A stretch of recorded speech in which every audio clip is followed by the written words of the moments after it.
and welcome to the latest episode of the Give My Head podcast. I'm Tim McGarry, and I'm joined by my very good colleague here, Mr. Damon Quinn. We're down to Mr. McDowell. We haven't killed Mr. McDowell. He is all right. What's he at the minute? He's busy. He's busy. Too busy. Yeah. He's editing. He is editing. He's editing our brand new show, The Long and the Short of It, which goes out later this month. Yep. And when Michael's in an edit, you know about it. Michael is in an edit. Yeah, he's very, very busy. No, he is. He's working hard for the Hole in the Wall gang. The Long and the Short of It, our history show, is coming out very, very soon. But before we start, we're absolutely delighted. We have a superb guest today, Mr. Rodney Edwards. Rodney, you're very, very welcome.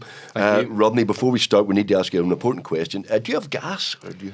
Don't actually. We have a stove. You don't have gas? Oh, my friend, you need to get gas because this wonderful podcast is sponsored by our very, very, very kind sponsors, PhoenixEnergyNI.com. Phoenix Energy. You should get gas. I had oil. I'm going to convert the gas very soon because oil is a pain and very expensive. Gas is more efficient. It's quicker. It's always there. And Phoenix Energy, you go on Phoenix Energy's website. They're very, very PhoenixEnergyNI.com. They will help you switch very, very quickly, and they are more friendly for the environment, aren't they, Damon? They are, yes, because they're now into the production of biomethane. We love a good bargain in Fermanagh, so I might... No, it's like an energy transition thing. It's like we use like animal waste to create energy. Through biomethane, but then being a journalist, you probably heard a lot of biomethane in your time, have you? But Phoenix Energy, you've had to wade through biomethane most days, have you? One or two, yeah. But Phoenix Energy, NI.com, go on their website. They will help you switch very quickly. They will help you get your and they're far more. You can get rid of all your oil tanks and stuff like that. And oil is very expensive these days. Middle East, every time there's a crisis in the Middle East, the oil goes up. Gas is your answer, ladies and gentlemen. Go to PhoenixEnergyNI.com. Rodney Edwards, thank you very much for joining us. Rodney, this podcast, we originally started, it was kind of about comedy and culture in Northern Ireland, but we've had all sorts of people. We've had comedians on, we've had actors, we've had politicians, but we wanted to talk to you, because you are a fan of Give My Head Piece and we're very supportive when we're down in your neck of the woods, but more importantly, your cousin runs the best bar in the world. Yes, you're actually the first guest we've actually had from Fermanagh. We are. Well, it is a privilege. No, honestly, it's an honour to be here, so thank you. Yes, my cousin Mark runs Blake's in Enniskillen. I think you've been there quite recently. Blake's Bar, brilliant place. Blake's in the Hollow. I did a gig down there for my Absolutely tour, one-man show, and they ended up in Blake's till whenever it closed. Mark looked after me very well. I think Blake's Bar is the best thing Fermanagh ever did. You've been there a few times, haven't you? We're saying this because we're not actually being sponsored by Blake's Bar. No, we're not being sponsored by Blake's Bar. We're saying this because we love Blake's Bar. Well, it is one of the oldest pubs in Ireland. Is it as old? Is it really yeah. old? Yeah, it is. Yeah, and it's very successful. They have a Game of Thrones door in there. Have you seen it from the actual film? Mm-hmm. They have one of the doors. One of the doors? Yeah. Right. Yeah, so it's great. It's become a real talking point when you're in there. And they have about 4 or 5 floors. It's a really nice old style laid out bar. But it's lovely. Yeah, and Mark's been there for many, many years. Yeah, it's a really popular place. He's your cousin, so you go in there, you get a free pint. You know what I mean? I get very little freebies in Fermanagh, unfortunately. Right, Rodney, there may be some people going, who the feck's Rodney Edwards? Haven't heard of him. What's he doing on this podcast? Exactly, yeah. Tell people, good people of the Give My Head podcast, who you are and why you're here. Not just because you're a mate of ours and you're very supportive when we come down and do shows down there. But yeah, well, look, I've been a journalist for over 20 years, would you believe? I started out when I was 16. Are you only 36? Yeah, so I... I'm sorry, just give me a moment. Okay, I'm all right now. He probably doesn't even remember 9/11. 36, right, okay. So I do you remember COVID? I remember COVID. We'll go there. Well, I think we're going to talk about that later. So I was always interested in writing and reading during school, and I remember somebody within the careers department saying to me one day, you should think about what you're going to do when you leave school. And the suggestion was that I should become a plumber. Right. All right. Right, because that's where the money is. Yeah, well, you frigged up there. Yeah. So because I don't know one end of a U bend from another, I thought, it's not for me. So Are you one of these people that, like, when you block a toilet, pretend it wasn't you and just sort of go away, close the door, and then ring somebody. Yes, Yeah. and just let somebody find it. yeah, and just close the door and run away. That'd be the best. Yeah, no, something like that just wouldn't work for me. But I was really interested in writing and reading, particularly growing up in Fermanagh. The Impartial Reporter was, the paper. It's an institution. We're now in, and I'll tell you later, but we're now in the 199th year. Wow. So 200 is next year. It's a big year for us. So I was always older than Blake Barr. Oh yeah. Just about, yeah. So I was always interested, and I wanted to get into journalism some way. Didn't want to go to university. So my teacher in school phoned the editor of the Impartial Reporter and managed to get work experience for me. So I went in there. I was in there for a week and just felt that buzz, of the newsroom and being a journalist. So I left there really just wanting to get in. Didn't want to go to Belfast or anywhere else to university. Just wanted to somehow find a way into journalism. There was no jobs, unfortunately. So I remember writing to everyone, every media outlet you can think of in Belfast, to ask if I could have a job, and I got loads of rejections back, saying no, and there's no jobs here, and the newsletter even wrote to me and said no. So you probably suffer from the end of the troubles there, because if you'd have been a bit older, there was lots of work for journalists. Oh yeah. For about 1969 onwards. Of course, yeah. And I know a lot of those journalists now as well, the likes of Eamon Malley, who've been such a big support to me.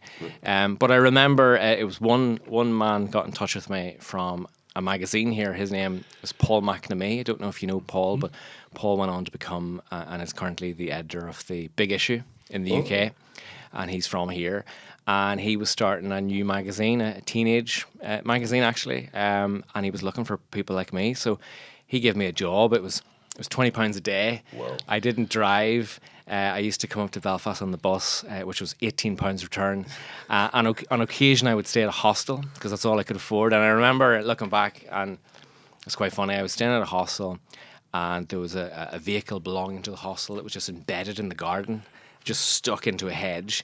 And I remember staying in this little room, and the room was that small that you open the door and the door was hitting off the bed and the window wouldn't come down and the room was freezing. And I remember just going to the office and coming back there each day and really loving, just getting into it and starting to learn the way. But my highlight from that period was, and this is sort of how I got the buzz and the excitement, I suppose, for journalism and trying to find stories and uncover stories that maybe nobody else had managed to do, was it was one Christmas and I was at home and Paul phoned me and he said to me, have you been following the news of a story in America about a teenager called Faris Hassan? And I hadn't a clue what he was talking about, but he was phoning to tell me that Faris Hassan was the same age as me, so around 16, and he had run off from America to Iraq. The Iraq war was ongoing, and he wanted to just help. He wanted to do, some sort of humanitarian work, but he didn't tell his parents he was going.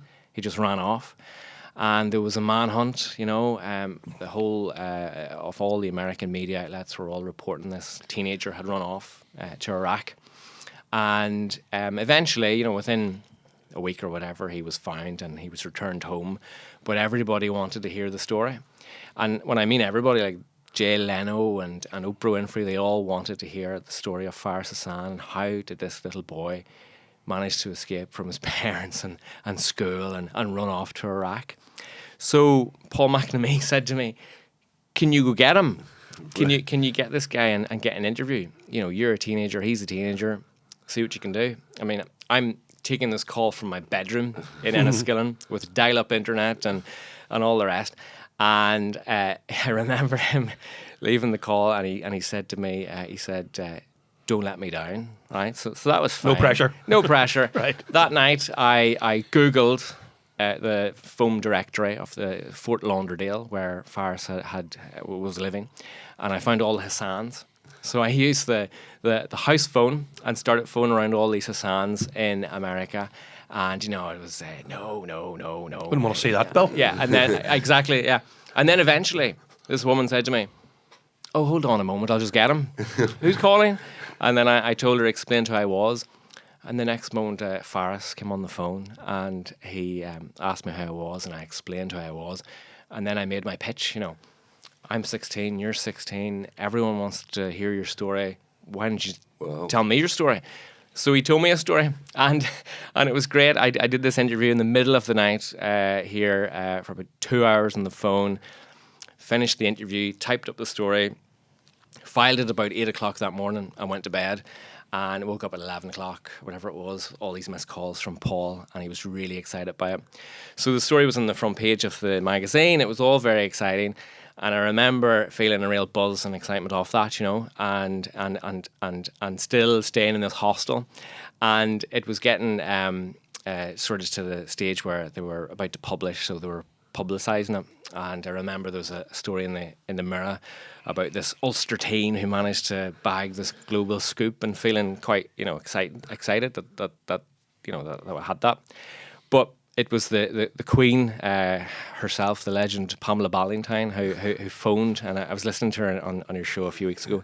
She phoned Paul and asked Paul if I would go on the chat show. She used to do a chat show at 6 o'clock, I think it was, just before the news. Yep. So here I was, teenager, really nervous, went on the chat show, did my bit, and then went back to the hostel, and I thought, this is great, I'm going to watch this now. But I didn't have a TV in the room.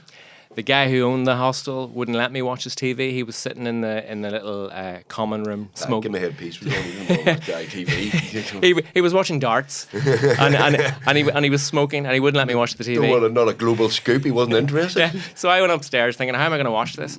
So I phoned my friend in Fermanagh, called Julian Thornton, who's a big fan of yourselves, and he said, right, I'll put it on.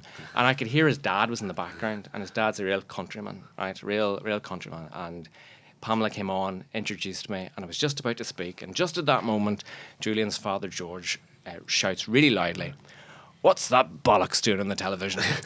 and that was my moment lost. I didn't get to hear the interview. Fame. And then I realised, it's best just to keep yourself grounded. Yeah. So I've always maintained that. Yeah. Well, look, the Impartial Reporter, right? Great name for a newspaper. This is Northern Ireland. How impartial is it? Is it a Protestant impartial or is it Catholic impartial? What? Well, the Impartial Reporter.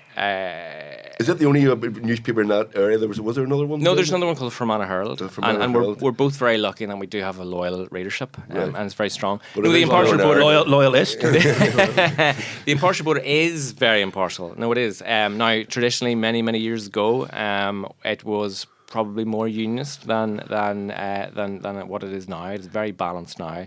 There's a lot of work carried out over the years, over the last number of decades, by various editors and management to make sure that it is more appealing and cross-community to the area. Yeah. Well, Empire, 1825. 1825, yeah. Wow, so it's one of the oldest newspapers, weekly newspapers on the island of Ireland. So that's the time, I mean, we love our history. That's the time when sort of you're 25 years from the 1788 rebellion, when Union or Protestants were suddenly, who were radicals and Republicans, are starting to become unionist. And that period, sort of the 25 right up the 1840s and stuff. Catholic emancipation. Catholic emancipation, yeah. Catholic emancipation. Yeah. I mean, see, you get history and everything. Well, the place is coming down with history, the Impartial Reporter. So I remember I took over as editor over a year ago. And I was bringing in a few things for my new office, and I was cleaning out the drawers, and I was going through documents, and I could find various things. And there was this letter.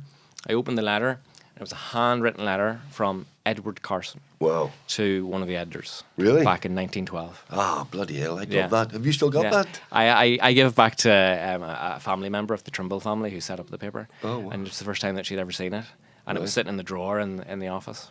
Handwritten by Edward Carson. We might be looking for that at some stage. Yeah, because we've done documentaries with Edward Carson. You have, yeah. We did a documentary about Edward Carson and Oscar Wilde, with Oscar Wilde's grandson, Merlin Holland. And you think, well, Oscar Wilde's grandson is still alive. Yes, he is. Wow. Merlin Holland, Oscar Wilde had two sons, Cyril and Vivian. Cyril, after the big scandal of 1895 when he was, convicted of homosexuality. His son Cyril, the family changed the name because of the scandal, so they became Holland. Cyril went and died in World War One, and they both fought in World War One, and did Vivian? They both fought in World War One, and the Cyril died. He was killed, and Vivian was in the trenches and was told, by the way, your brother's gone over the top and he's dead. And So he is the father of Merlin Holmes. Merlin He is Holmes. Oscar Wilde's living grandson. And he did a documentary. We did a documentary. It's called The Man Who Destroyed Oscar Wilde. It's all about Carson and Wilde, because obviously they had they both grew up in Dublin, born the same year. All of that, had been mates at Trinity, allegedly, and all of that. Well, there's an Oscar Wilde connection to Fermanagh, of course. Yes, Portora. Yeah. Is it true that they kept him? They didn't boast about him for a long time. I think there's element of truth in that, all right. They don't. I think they mention him now, don't they? But they do now. They do now. But they're very proud now, and there would have been many things over the years now, like Beckett Festival and because they have a list of all the greats that went to Portora, including Beckett. Including Beckett, yeah. We're working on an exhibition for next year to celebrate the 200th anniversary of the Impartial, and it's going to be at Enniskillen Castle Museum. It's going to last for about 6 months, and we're looking through the archive at the moment, and it's a newspaper that broke the story of the Easter Rising.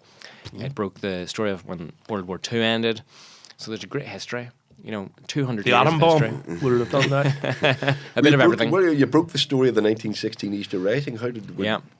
Were you the first paper to? One of the Trimbles happened to be in Dublin at the time and was able to get the message back to the office. Right. And the Impartial was the first paper to break the news of. Now, the when you Easter say Rising. Trimble, is that any relation to David Trimble?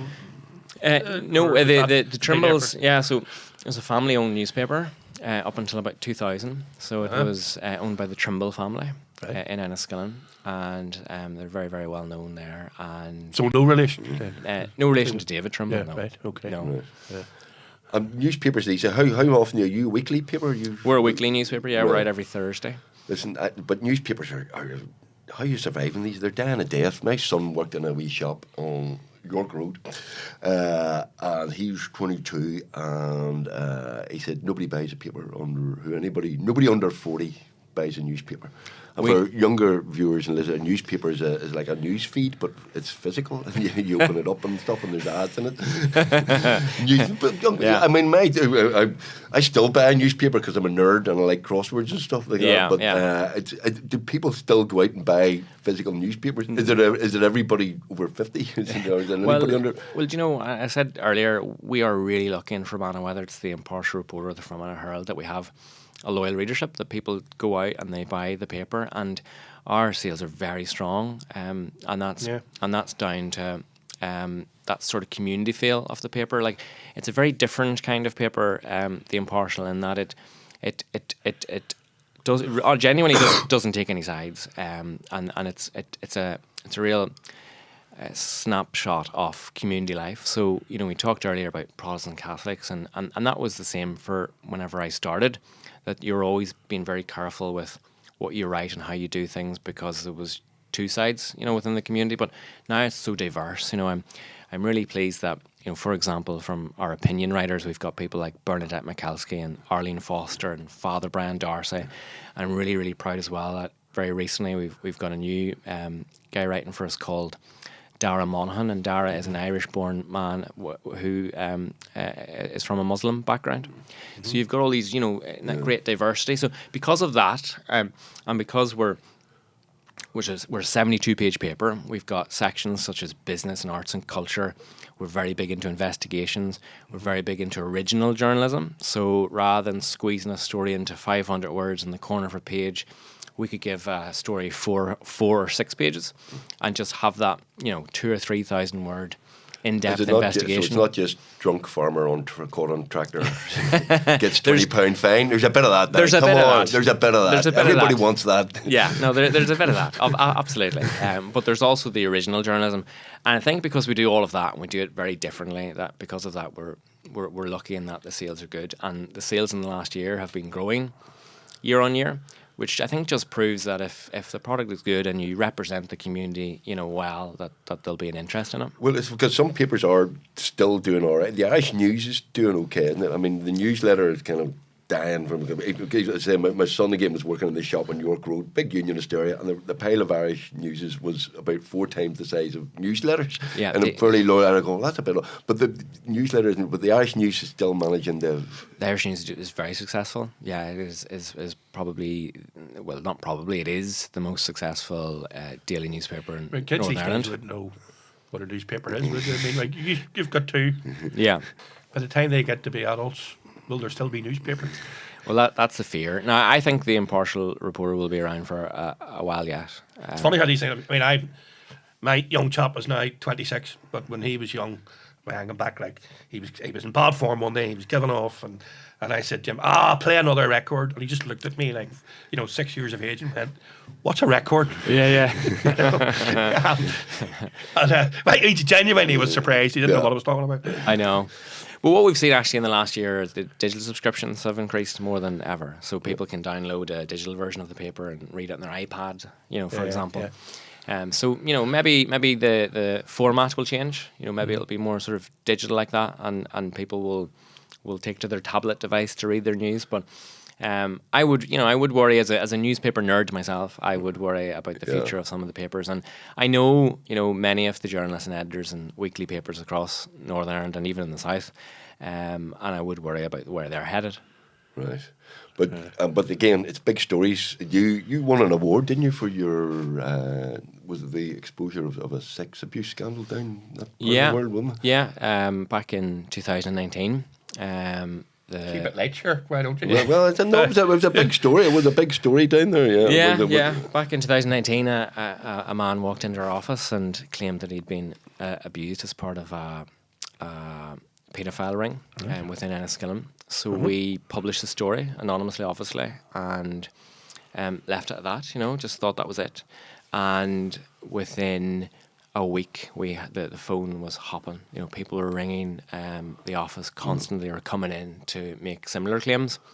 It wasn't just necessarily that particular incident that they were referring to, but what we found is more and more people got in touch to talk about allegations of abuse, that they had been abused within different institutions within Fermanagh, whether it was so it wasn't just one institution or one organisation. It was several, and it was all kinds. So it was from the Orange Order to the GAA to the Methodist Church to the Catholic Church, and this went on for 18 months. And they were coming in and they were seeing me all the time, and they were making these allegations. And what I found, and it was fascinating. It was deeply distressing, but it was fascinating in that somebody would come in and they would mention a Joe Blogs, right, and then they'd tell me their story, and then someone else would come in from a different part of the county and they'd mention the same person, and somebody else would mention another person, and another person would come in and mention the same person, and I was keeping a tally of all the times that these names were being mentioned.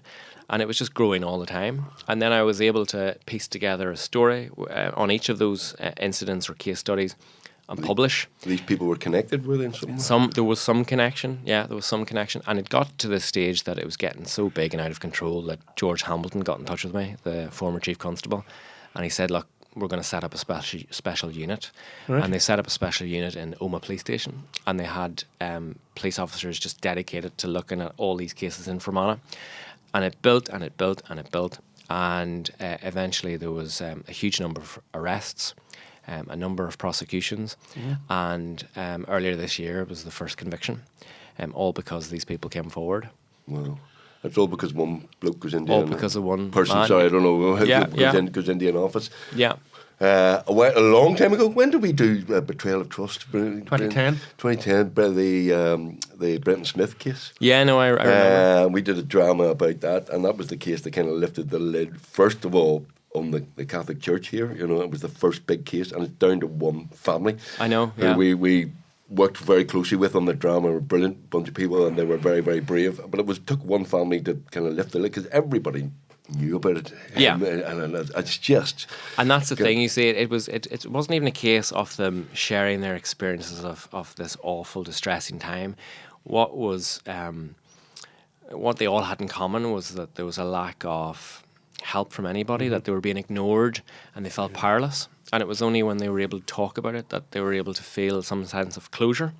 And I remember, like, you were brilliant whenever I was doing all that, because you were very supportive, and I would go on Good Morning Ulster and most weeks, and they would say to me, "Well, what's happened today?"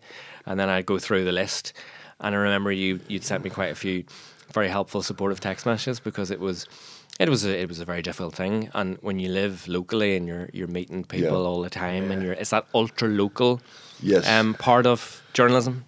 You're in Tesco, or you're putting fuel in the car, and someone comes over and says, "Here, I've got a story for you." Yeah.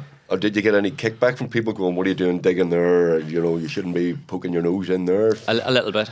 Yeah, a little bit. There was a little bit of that, but it was mostly supportive. Right. And I knew there was quite a few people saying, I don't know if I want to read that in the paper. Yeah. But then I had more people get in touch saying, that really helped.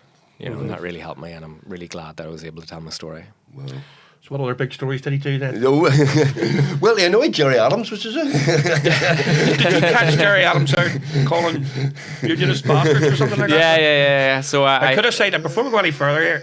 I think we need to be very careful about what we say about Gerry, because Gerry is now a star of Disney. I mean, he's up there with Mickey Mouse, Donald Duck. This guy's a Disney star. He's one of the, he's in their talent pool now. So yes, we'll just tread carefully. Yeah.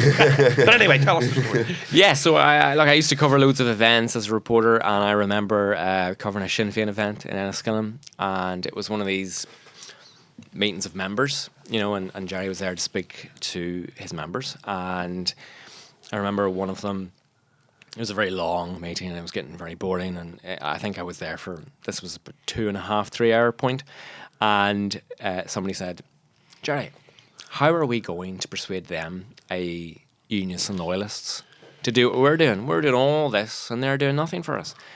And his response was, well, I'll tell you what we'll do.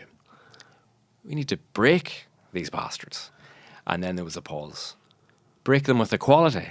And then he went on, and I was just thinking, did he just say that? Maybe he was tired. Yeah. And I know I was very tired. Been a long day. So there was somebody sitting opposite me who was in Sinn Féin, and I texted this person and I said, did he just say bastards? And she replied and said, yes, he did. So I tweeted it. Right. I tweeted that quote. And just put the phone back in my pocket, and this guy came over to me, and he would have been very senior in the IRA during the Troubles, very, very, very senior. And he came over and he says, Rodney, none of that's to be tweeted, okay? And my response was, too late. So he turned away, and I legged it out the fire escape. You legged it out Yeah, and as I was walking to the car, Mark Crothers texted me, Alex Kane saying, is this true? Did this actually happen? And then it just went mad. Right. Gerry went back up the road to Belfast. It was snowballing on Twitter. It was becoming news. And then the next day there was a hilarious moment on the Nolan show when John O'Dowd took to the airwaves and said, do you know, Rodney Edwards needs to release this audio just to prove that this happened. Right? And then and William Crawley was due to interview Gerry Adams at 12 o'clock on a show. And I released the audio at 10 to 12. Oh. And he had to apologise on the Crawley show, and then he was... he apologised? He apologised, and then he was on UTV that evening, and he apologised again.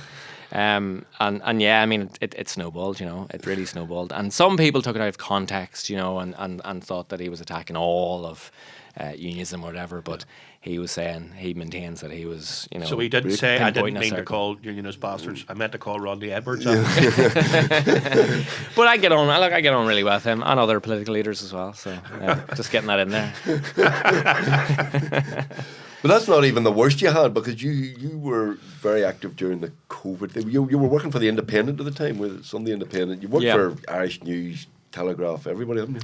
Yeah. So I've freelanced for quite a few, and I was even Northern Ireland correspondent for Bloomberg during Brexit, because they were fascinated by Brexit, and with me living on the border, it was very easy for me to do that.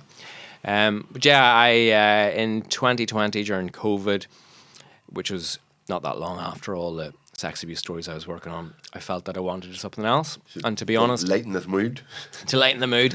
And to be honest, it was COVID that sort of pushed me that way, that I felt I wanted to do something different. And it was, again, to go back, it was that ultra-local aspect of being a local journalist. So I remember, the day that we were all sent home because of COVID, we were all told to work from home. And I was walking to the car, and I bumped into a former teacher of mine, and ironically enough, it was the teacher that really pushed me into reading and writing and creative writing. And when I think back to some of my favourite stories and storytelling, it was her. And her family won't mind me mentioning her, because I've written about this, and her name was Yvonne Mathers.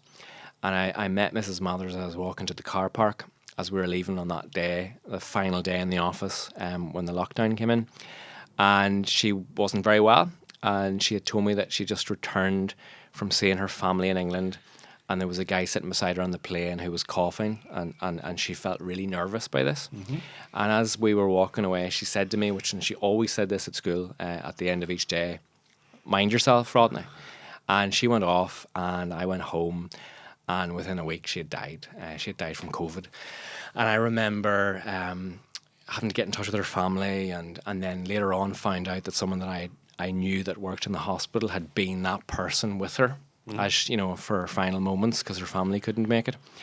And it was that case, along with a few others, that I just felt I needed to do something else, because it was that whole thing of just being too local, and I wanted to look elsewhere. So because of that, I decided to do something else, and a job came up with the Sunday Independent in Dublin. And I went off there, and I worked there for 3 years, and I absolutely loved it. I worked with an editor called Alan English, who came from a weekly background like me and just loved local news. And he got me in there. And during 3 years, I worked on investigations and sort of social issues, things that really interested me. And I stayed away from politics of the South, but I looked at, you know, issues like poverty and exclusion, all the rest of it. And I travelled all across the island of Ireland and absolutely loved it. But it was in the middle of COVID. And I think you remember anyway, during that COVID time... deniers. You were investigating some of the COVID deniers. I was looking at the anti-vaxxers. The anti-vaxxers, and how some of them were making a few quid out of it and weren't necessarily as well qualified as they said they were. Is that right? Well, that and the spreading of misinformation and disinformation, and accusing people like me of being paid by big companies, big pharma companies, or... How would you actually make money out of COVID denial? Where's the money in that? Like, there was like donations, like almost like a GoFundMe type setup, where you know, you need to fund this podcast, or some of them were making a fortune. Or YouTube videos, you know, and they were able to get money that way. But yeah, I looked into the anti-vaxxers, these really difficult people, shall we say, who were posting all kinds of things online, and then I would challenge them about it. Or they would go to events and I would challenge them, and then it would get a bit more heated.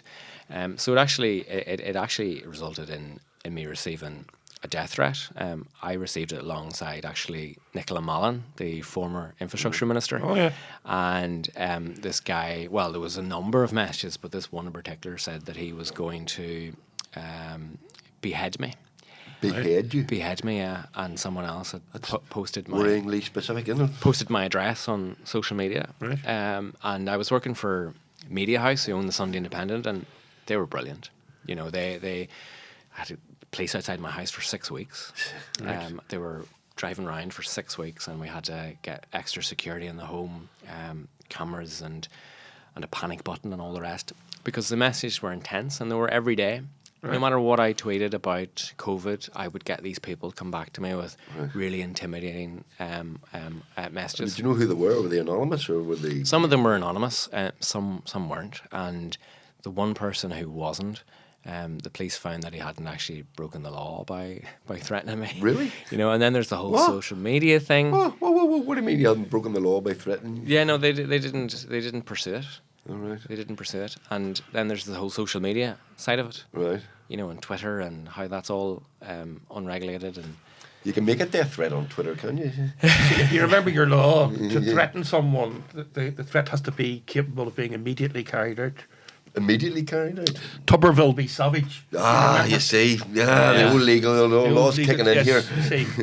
But an assault... Yes, he says to him, if the justices were not here, I would run you through with my sword. Right. Yeah, but the fact is the justices were there. So the threat of violence was not immediate. Right. And therefore there was no assault. Did the border slow my man down then? So the threat wasn't immediate, so therefore you couldn't carry it through. But if I go online and I'm going to behead Rodney Edwards, unless he stops investigating me or something like that. Yeah, well, I mean, there's probably arguable, but but that's probably why they were saying we could turn this podcast into a legal advice centre, by the way. If you want to. And look, there'll be journalists that have been working in this place for 40 years that'll say, it's a few tweets, you know, and I totally understand that and accept that. But it is, for someone who hasn't experienced that level of thing, it wasn't very nice. No, well, it's pretty nasty when it's very specific like that. I mean, that's pretty. Yeah. Nobody wants to get messages like that. No, but we kept at it, thankfully, and I had a good support, as I say, at the Sunday Independent. I think we did the right thing in challenging that. And look, there are people who've got legitimate concerns about vaccinations, and that's fine. But it was the spreading of false information. Yeah. Well, Jesus, your job sounds bloody heavy, Rodney. Lighten it up, perfection. Is it a fun paper as well? Do you get it is, yeah. You get lots of social stuff down there. It's fun. And I mean, Fermanagh, I love Fermanagh. Fermanagh is probably the least populated county, isn't it? Well, it's quite rural, yeah. It's big, yeah. But it's really beautiful, and we love doing the outdoor and stuff. And yeah. There's a nice atmosphere down there. What I love about Fermanagh, apart from the beauty, are all the different accents. It's from town. Every town and village has a different accent. It's like most places, but it's great in Fermanagh in that the closer you get to the border, it gets a wee bit more slower like that, And then there's a wee place called Timor, which is pronounced Timor, but the locals there call it Tamor, and it's all great. It's very rural, and it's funny. I was at a parade, a tractor parade on Saturday night, because that's how we roll in Fermanagh. And it was for Air Ambulance. It was a charity thing, and all the tractors were covered in Christmas lights. And it was funny because one of the tractors had a guy dressed up as Santa. And I know in Hillsborough we are now, Santa Claus here would be, Merry, Merry Christmas, ho, ho, ho, right? But in Fermanagh, this guy was driving his tractor, dressed as Santa, and he stuck his head out the window and he shouts, "Hey boy, are you rightly?" and that to me just epitomizes the language Santa. and the Fermanagh and the Fermanagh-isms, We're doing an episode of the long and the short of it about the Boundary Commission. And Fermanagh was at the time of 1924 was talking about going into the south, and we were in Petticoat. We spent a day in Petticoat. Very good, yeah. Which is the border literally goes through. It does, yeah. Petticoat. There's literally a red post box in one part of it, and a green post box in the other.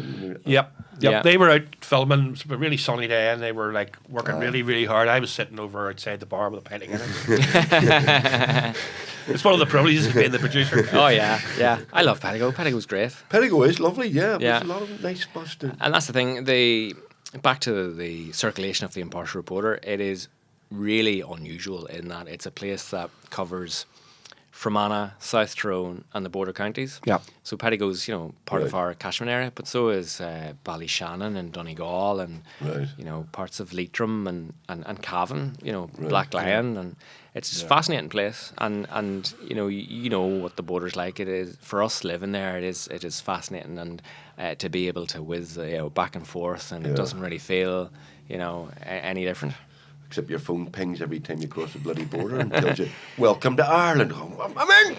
Apart from that, yeah, that might annoy certain people. All right. I was at a wedding down there last year in June for Chris Curran. Mm-hmm. You're looking at me blankly. Don't tell me you don't know who Chris Curran is. It's Chris Curran. Chris Curran, former captain of Cliftonville Football Club, who scored, was played in the final where we beat Linfield 3-1 in the fourth. That's too urban for me.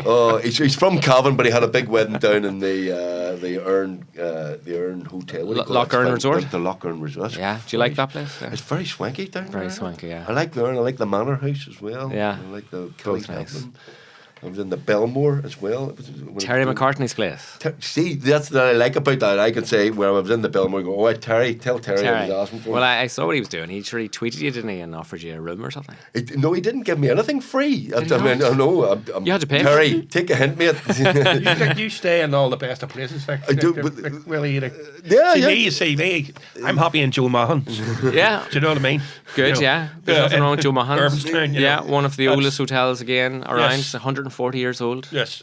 Joe Mahon's a legend. I love staying in Joe Mahon's hotel. Yeah, do you? I do, yeah. The Delaney Suite, have you been in there? No, just Joe. It's his little place beside it. Yeah. Oh, is it a pub? No, the Delaney Suite is part of the hotel. Oh, it's part This is where he has all his functions. All right. Oh, well, I have been in that. Yeah. There. Have you met Joe Mahon? I haven't met Joe Joe Mahon. Mahon is a legend. Not from UTV, legend. Joe Mahon. No, he's not UTV, Joe Mahon. Joe Mahon is... Lesser spotted Ulster. No, but they have met. They've actually met. Is that right? Because when he did Fermanagh, he met Joe Mahon. Met Joe Mahon. Yeah. No, Joe Mahon. This is the real Joe Mahon we're talking about. This is the real. The real Joe Mahon. Yeah. And he has Mahon's Hotel in Urbanstown. Right, and he's a local legend. Does he He's a sing or local something? legend. Yeah. He sings with Hugo Duncan on occasion. Yeah, he's mates with Hugo. Yeah. Right, okay. Yeah. But He organises. Have you heard of the Lady of the Lake Festival? I've heard of it. I've never been. He's down behind there. the Lady of the Lake Festival. What's that? Is that like an old style Maiden of the Morns, ladies dress up sort of thing? Or is it a beauty contest? It's an annual event, yeah, Right. and it's a community event. And Rose has- of Tralee sort of thing? That sort of thing, yeah. But he has come Lovely up with ladies. He did a turkey parade where he paraded turkeys through the street and had to get permission from the Parades Commission. That kind of thing, you know. And Yeah. it's very unique to Fermanagh.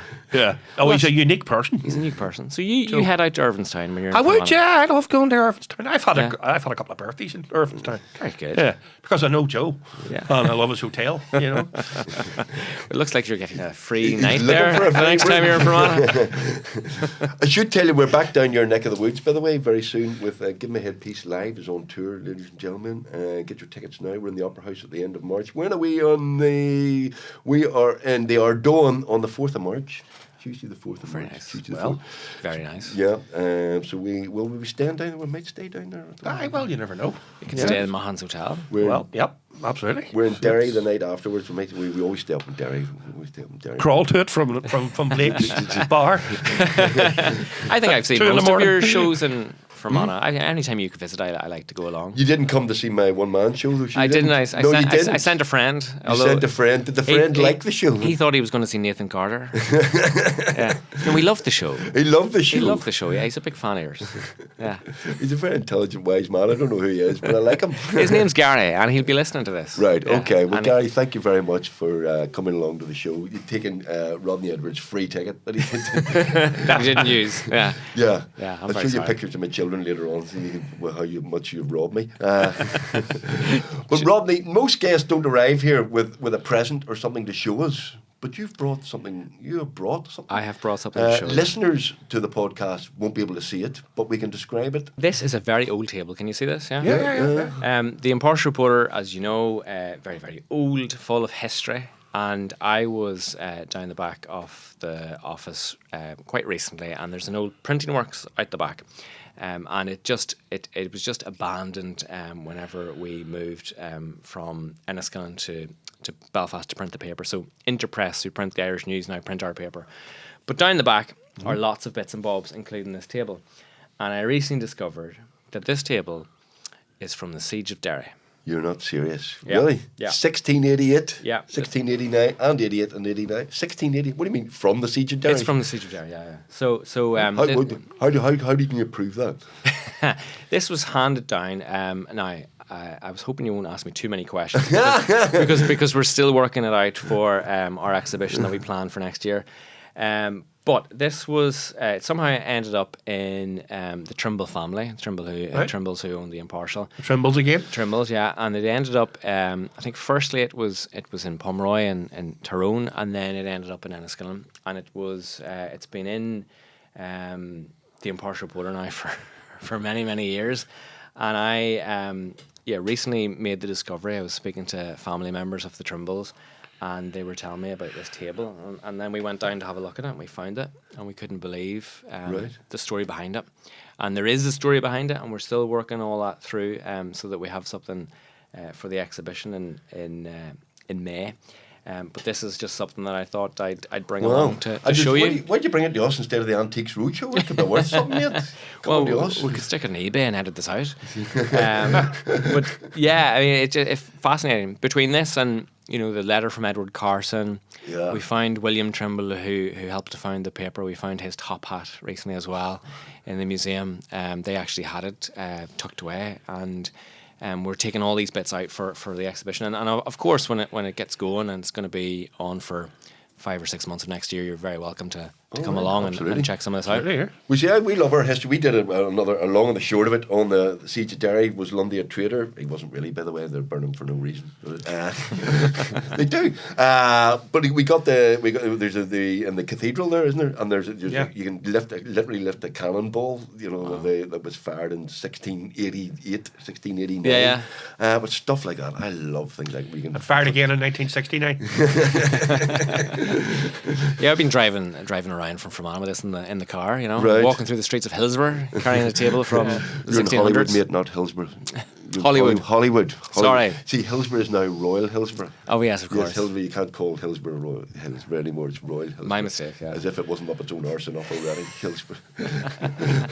So this is going to go into your exhibition. What are the big celebrations then next year? You having any comedy gigs? Do you want anybody to come down and do? We're organising a gala dinner actually. Right. Yeah, so we might have to talk. Yeah. We have a number of events on next year. The exhibition is going to be on the day of the anniversary, the 200th anniversary, which is the 19th of May or 17th of May. So we're just gearing towards that now, and there'll be a number of things during the year to celebrate it. Because we're very proud that we're still here and still able to do the job. There's not many papers have lasted 200 years, is it? Yeah, so... Are you very young for an editor? My view of editors is always films and, old guys in hats and chewing cigars and shouting at people going, hold the front page. Is it like that? Well, I don't wear a hat too often, and I hope I don't shout too often either. But I'm young, but I don't think I was the youngest editor. I think Denzel McDaniel was the youngest editor. Right. And he was editor for about 28 years. And it's not all journalists battering out on old typewriters anymore. It's everybody on computers. Everyone's on computers, yeah. And we've got a good team now, and we're very lucky that they get it, and that they all have their own interests and their own niche, and they can all produce really good investigations as well. Different areas, and that unique catchment area that I talked about. I mean, can't go into it right now, but one of the plans that we have for next year, for the anniversary year, is to expand and to grow the paper even more. So we're working on that as well. Excellent.